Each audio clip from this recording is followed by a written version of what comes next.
Ide mendirikan sebuah negara mandiri bagi Yahudi adalah ide organisasi Zionis yang didirikan oleh Theodor Herzl.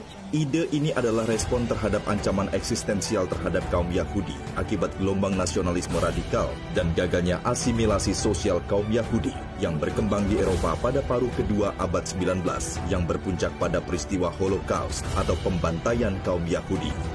Mulanya Zionis punya 4 pilihan negara untuk menampung kaum Yahudi: Palestina, Argentina, Uganda, dan Mozambik. Tapi kemudian mereka memilih Palestina karena justifikasi keagamaan akan memudahkan mobilisasi global kaum Yahudi untuk bermigrasi ke Palestina.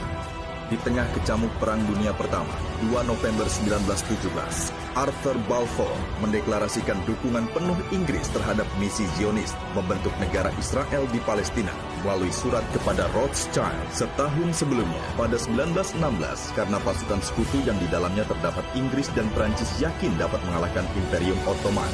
Inggris dan Prancis membuat perjanjian yang akan membagi wilayah kekuasaan Ottoman termasuk Palestina di dalamnya. Perjanjian itu dikenal dengan nama Perjanjian Sykes-Picot. Dalam peta Sykes-Picot, Yerusalem disebut sebagai Brown Area yang akan dikelola oleh administrasi internasional, namun akhirnya diambil oleh Inggris pada 1920. Dalam ruang pergeseran geopolitik inilah pengambil alihan Palestina berlangsung. Rencana Zionis membentuk negara Israel, dukungan Inggris melalui deklarasi Balfour, peta Sykes-Picot, dan kemenangan Inggris dan Prancis pada Perang Dunia I mempercepat ekspansi teritorial dan demografis Yahudi atas Palestina. Dalam kurun waktu hampir 70 tahun, 521.000 kaum Yahudi telah bermigrasi ke Palestina bersamaan dengan era Hitler. Akibatnya, komposisi demografi wilayah Palestina berubah.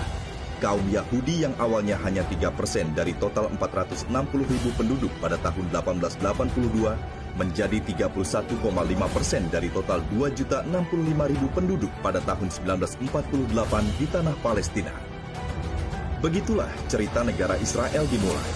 Kaum Yahudi sudah memenuhi wilayah Palestina sebelum negara Israel berdiri tahun 1948, yang pada mulanya adalah migrasi terencana Yahudi secara masif, berakibat pada konflik penguasaan lahan hingga tanpa disadari oleh bangsa Palestina berujung dengan penjajahan. Sayangnya saat itu lembaga internasional tidak berpihak pada Palestina.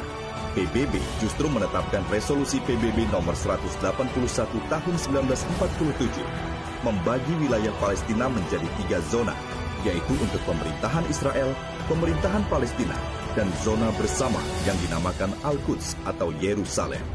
Dan setelah Perang 1948, Israel menguasai wilayah barat Al-Quds, sementara wilayah timur dikuasai oleh Yordania. Namun, wilayah timur Al-Quds tersebut kemudian dicaplok oleh Israel pada tahun 1967. Singkatnya, bila hutang budi kemanusiaan karena tragedi Holocaust yang menimpa Yahudi Eropa menjadi dasar negara-negara barat mendukung berdirinya negara Israel, mengapa Palestina yang harus membayarnya?